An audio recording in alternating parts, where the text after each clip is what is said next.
जय हिंद। जय जवान जय किसान। नाम सुनते ही हमारे दिमागों में एक जवान और एक किसान की तस्वीर खिंच जाती है। किसान जो हमारा अन्नदाता है, खेतों में अन्न उगाता है, हम सबका पेट भरता है, हम उसी का दिया खाते हैं। हमें कृतज्ञ होना चाहिए हमारे किसान का। धूप छाँव बारिश हर तरह के मौसम में हमारे लिए डटा रहता है एक छोर पे। दूसरी तरफ हमारा जवान है जो सीमा पे खड़ा होके हमारी रक्षा कर रहा है। हर सीमा पे खड़ा है, देश की सीमा हो, राज्य की सीमा हो, आपके चौकीदारी की सीमा हो। ये वो वाले चौकीदार नहीं हैं जो अपने नाम के साथ लिख लेते हैं मैं भी चौकीदार ना, ये असली के चौकीदार हैं। तो नकलियों से सावधान, हम असली चौकीदार की बात करेंगे। वो बिना किसी लोभ लालच के, बिना किसी सवाल के 24 घंटे 365 दिन हमारी सेवा में लगे रहते हैं। सीमाओं पे खड़े रहते हैं, सड़कों पे खड़े रहते हैं, चौराहों पे खड़े रहते हैं। धूप छाँव बारिश ठंडी या झुलसाने वाली गर्मी, कभी उनके माथे पे शिकन नहीं आती। तुम बिस्लरी का पानी पी रहे होते हो कार में बैठ के, वो वहाँ पे चौराहे पे खड़ा होके तुम्हारे ट्रैफिक को तुम्हें बता रहा होता, अनपढ़ हो। वो एक लड़का जिसको तुम बहुत ज़्यादा वैल्यू नहीं देते हो, खड़ा होकर तुम्हें बता रहा है कि अब चलो, अब रुक जाओ। ये वही जवान है जिनकी मैं आज बात करना चाह रहा हूँ। ये वही जवान है जो तुम्हें मेट्रो में मिल जाएंगे, एक वर्दी में, कड़क शरीर के साथ, सीधा 6 फीट 6.5 फीट लंबा जवान, चौड़ी छाती, 56 इंच वाली नहीं, वास्तव में चौड़ी छाती, कंधे उठे हुए, सर पता नहीं किसकी शान में उठा हुआ। कभी इनकी आंखें नीची नहीं देखी मैंने आज तक। हर जवान हमेशा मुस्तैद होता है, मगर हम इनके लिए कब मुस्तैद होंगे? हमने क्या दिया इनको, कभी सोचा है? इन पे आज बात करने की नौबत क्यों आई मुझे? कारण था, अभी डिक्लेयर हुआ कि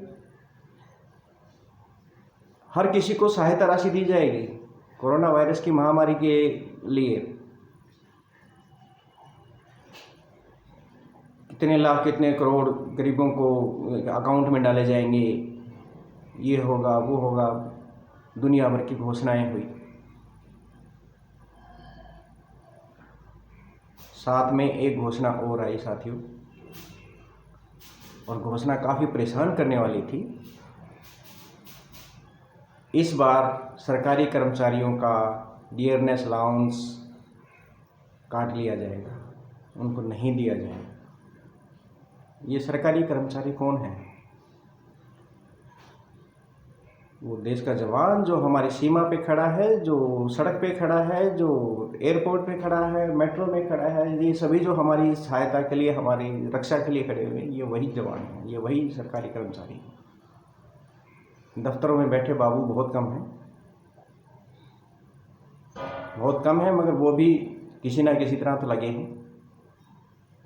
ये सरकारी जवान वही हैं जो अस्पतालों में सफ़ेद रंग का कोट पहन के लगे हैं, नर्स की ड्रेस पहन के लगी हैं, या फार्मासिस्ट के रूप में लगे हैं कोरोना से लड़ने के लिए। मगर उनको महंगाई भत्ता नहीं मिलेगा, क्योंकि उनके लिए महंगाई नहीं बढ़ेगी ना। महंगाई तो सिर्फ नेताओं के लिए बढ़ रही है, इसीलिए नेताओं का जो भत्ता होता है वो नहीं रोका गया। 49,000 रुपये महंगाई भत्ता उनको मिलेगा। क्यों? क्योंकि उन्होंने इलेक्शन जीता। एक बहुत ही महान काम करता है जब भी कोई नेता जीतता है। हर नेता करोड़पति अरबपति है, कोई एक ऐसा नेता नहीं जो गरीब हो। गरीब तो जीत ही नहीं सकता ना इस देश में। इलेक्शन जीतने के लिए पहला क्राइटेरिया है कि वो कम से कम करोड़पति होना जरूरी है। उनका भत्ता नहीं रोका गया, कारण कि अमीर आदमी को पता होता है कि उसको पैसा कैसे कमाना है, पैसा कैसे आएगा। तो अमीर का पैसा कभी नहीं रुकता, चाहे वो अनिल अंबानी हो, धीरू भाई अंबानी के दोनों सुपुत्र। एक सुपुत्र जो कहता है कि मैं कंगाल हो गया, मगर आज भी उसके पास पैसा इतना है कि क्या बताएं। चलो छोड़िए, वो उन्होंने अपनी मेहनत से कमाया है, हमें उसके लिए दुख नहीं है। मैं तो खुश हूँ कि ऐसे करोड़पति अरबपति मेरे देश में हर कोई हो।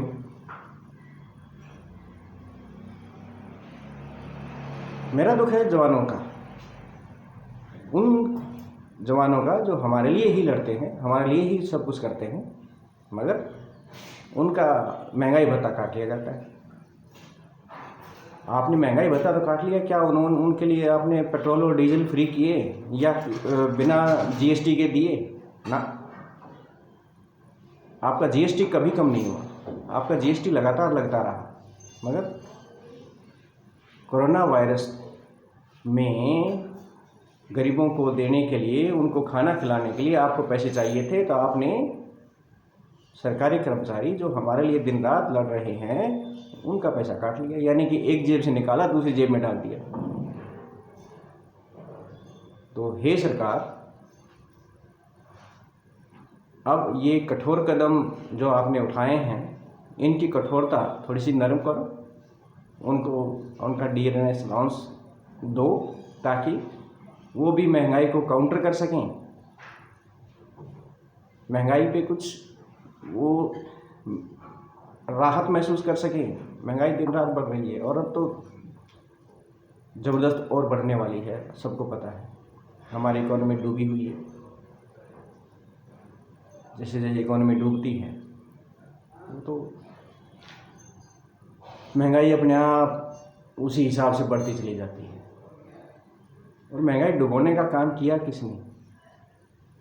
मोदी जी। मुझे तो ऐसा लगता है कि आपके जितने सलाहकार हैं, वित्त सलाहकार, वो इकोनॉमी को आगे ठीक करने की सलाह नहीं देते आपको। वो ये सलाह देते हैं कि इकोनॉमी को ख़राब किया कैसे जाए। इकोनॉमी ख़राब होगी, महंगाई बढ़ेगी, तो ये छोटे मोटे लोग जो हैं, जो रेंगने वाले मीडियम क्लास, गरीब का क्या है, वो तो अगर उसको खाने को नहीं मिला तो रोने को लग जाएगा।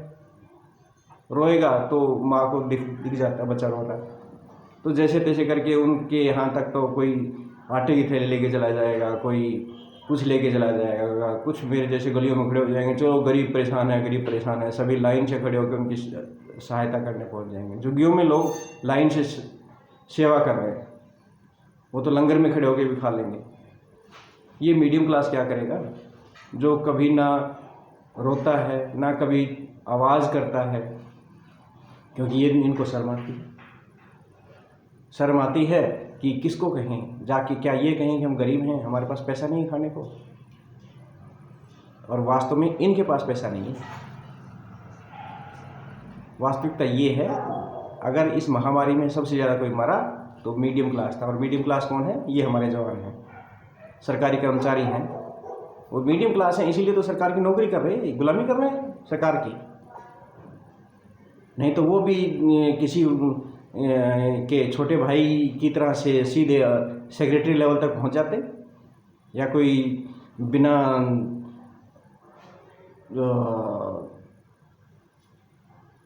एजुकेशन के, बिना किसी काबिलियत की सुप्रीम कोर्ट में जज होते।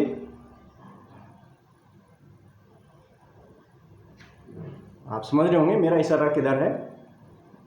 बिल्कुल सही बात है, ये लोग कहीं भी पहुंच सकते हैं, मगर मीडियम क्लास कहीं नहीं पहुंच सकता। वो जिस दिन से पैदा हुआ है और मरने तक वहीं मीडियम क्लास में ही रहेगा,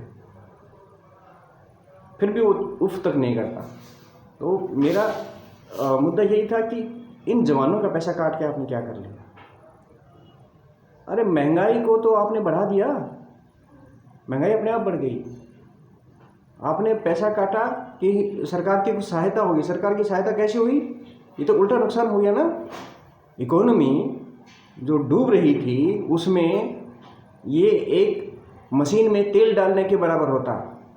आपने पैसा दिया, वो पैसा मार्केट में जाता ना, मध्यम वर्ग अपनी जेब में रख के नहीं बैठेगा, मार्केट में जाएगा, कुछ घर का सामान खरीदेगा, अपने घर की रिपेयरिंग करवाएगा, अपने बच्चों के लिए कुछ अच्छे स्कूल में भेजने की तैयारी करेगा, या उनको किसी कोचिंग इंस्टीट्यूट में भेजेगा, या कोई उनको मशीन खरीद के देगा उनके छोटे मोटे काम धंधे के लिए।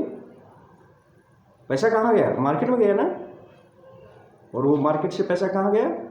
मजदूर के पास गया, कारीगर के पास गया, फैक्ट्री को गया, किसान को गया। जिस किसान की आय तुम डबल करने की बात कर रहे थे, याद है? याद तो क्या, याद तो सभी कुछ है। वो याद रखने के लिए ही तो बोला गया था कि डबल कर देंगे हम आमदनी। अरे छोड़ो, डबल तो क्या है, उन तक उनका हक पहुंच जाए, किसानों का गन्ने का पैसा पहुंच जाए, उनकी पैदाइश की कीमत ही पहुंच जाए, जो धान उन्होंने पैदा किया वही पहुंच जाए, गनीमत है। तो ये जो आपने डीए काटा, महंगाई भत्ता काट लिया, अगर ये मार्केट में जाता तो अगर इकोनॉमी को पंख नहीं लगते तो मूवमेंट तो शुरू हो ही जाती। बाकी और एक दो ऐसी और कोई स्कीम, आप स्कीमों के तो माहिर हैं, शायद हम तो अगर पेपर पे लिखने लगे तो एक दिन में आपकी सारी स्कीमों के नाम ना लिख पाएँ, पूरी कोई होती नहीं है। तो ऐसी कोई और स्कीम भी आप डाल लेते जिससे थोड़ा बहुत तो इकोनॉमी को पुश मिलता। मगर चाहे आरबीआई को बर्बाद करने का काम हो, चाहे एलआईसी को बर्बाद करने का काम हो, चाहे बैंकों का बर्बाद करने का काम हो, सारे करते हैं मिलके। और ये सब सलाहें आपके देते हैं ये वित्त सलाहकार। किस लिए भर रखे हैं ये? किस लिए इनको लाखों की रुपए की सैलरी देते हो? और सैलरी छोड़ो, सारे अय्याशी कर रहे हैं, ऐसो आराम में जी रहे हैं, खुद के लिए तो सब कुछ। जब बात आती है जवानों की, सरकारी कर्मचारी की, तो इन सबको याद आ जाता है काट लो इनका महंगाई भत्ता। क्यों भाई? क्या वो इंसान नहीं है? क्या वो तुम्हारे लिए काम नहीं करते? कुल मिला के बात ऐसी है कि आप नहीं चाहते थे कि इकोनॉमी सुधरे। रिक्वेस्ट यही है, आप इकोनॉमी के लिए और कुछ नहीं कर सकते, कम से कम डीए दो, महंगाई भत्ता दो, ताकि ये पैसा मार्केट में जाए और इस इकोनॉमी की जंग लगी मशीन को कुछ मूवमेंट मिले, कुछ उसकी गिरारी चले। ये एक तेल का काम करेगी। आप अगर पैसा देंगे उनको तो ये एक मशीन के तेल का काम करेगी, उनकी गिरारियाँ आगे थोड़ी सी मूव करेंगी। खाली जय जवान जय किसान बोलने से कुछ नहीं होता। बहुत सुन लिए नारे हमने, शास्त्री जी ने तो दे दिया नारा, वो तो चले गए नारा दे के। अब स्टेज पे खड़े हो गए, आप आंसू बहाते हो। बाबा साहब भीमराव अंबेडकर महान थे, सब जानते हैं महान थे, क्या करूं? सभी महान हैं, कौन महान नहीं है? आप महान नहीं हैं क्या? आप काम करिए, हमारे लिए तो आप भी महान हैं। उन्होंने संविधान लिखा, उस संविधान की रोज धज्जियां उड़ रही हैं। कभी कोई उनकी लिखी हुई बात पे टिप्पणी दे देता है।